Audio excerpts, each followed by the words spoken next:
గారు తెలంగాణ రాష్ట్ర ఆర్యవైశ్య మహాసభ organising secretary మిత్రుడు గణేష్ గుప్తా స్వామి గారు, అదేవిధంగా ఉమ్మడి మహబూబ్నగర్ జిల్లా మాజీ అధ్యక్షులు పెద్దలు మల్లిపెద్ది రంగయ్య గారు, శ్యామ్ సుందర్ గారు, మల్లిపెద్ది శంకర్ గారు, మరి బెజగం రమేష్ గారు, ఆగిరి వెంకటేష్ గారు, మరి ఆగిరి రవి గారు, వేదిక మీద చాలామంది పెద్దలు ఉన్నారు.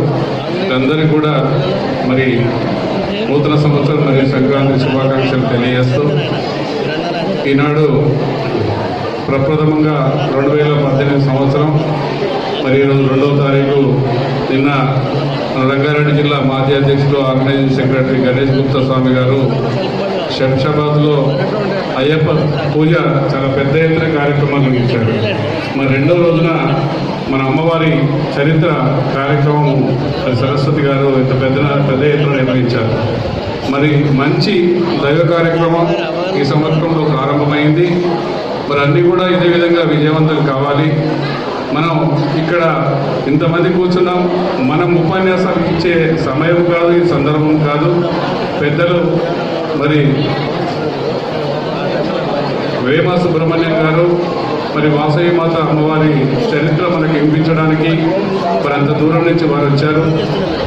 అతిపెద్ద సమయం, ఎక్కువ సమయం వారికి ఇచ్చి మరి వారు చెప్పేటువంటి 4 మాటలు విని రోజు మనం అమ్మవారి పూజ విధానం కానివ్వండి, మరి ఏ విధంగా చేసుకోవాలి అని మరి ఈ రోజుల్లో మీ అందరికీ తెలుసు, రాష్ట్రం అంతా అమ్మవారి దేవాలయాలు చాలా పెద్ద ఎత్తున నిర్మాణం చేసుకున్నాం. మరి అవన్నిట్లలో కూడా మరి ఏ విధంగా పూజలు నిర్వహించాలా, ఏం చేయాలా కార్యక్రమాలు అనేదానికి మరి వేమ సుబ్రహ్మణ్యం గారు మరి గడిచిన 3-4 నెలల నుంచి హైదరాబాద్లో మరి మంచిర్యాలలో మరి ఇక్కడ పెద్ద ఎత్తున కార్యక్రమాలు నిర్వహిస్తున్నారు. మనందరూ చాలా సంతోషం. ఇది ఒక మంచి కార్యక్రమం. మన కులదైవమైనటువంటి వాసవి కన్యకా పరమేశ్వరి మాత యొక్క మరి అనుగ్రహంతో మరి ఇంకా అధికంగా వారి కృపా కటాక్షాలు మనకు ఉండడానికి వారు వేమ సుబ్రహ్మణ్యం గారు ఈరోజు ఈ కార్యక్రమం ఇక్కడ నిర్వహించడం చాలా సంతోషకరమైన విషయం. ఈ సందర్భంగా మీ అందరికీ మరోసారి శుభాకాంక్షలు, అభినందనలు తెలియజేస్తూ సెలవు తీసుకుంటాం.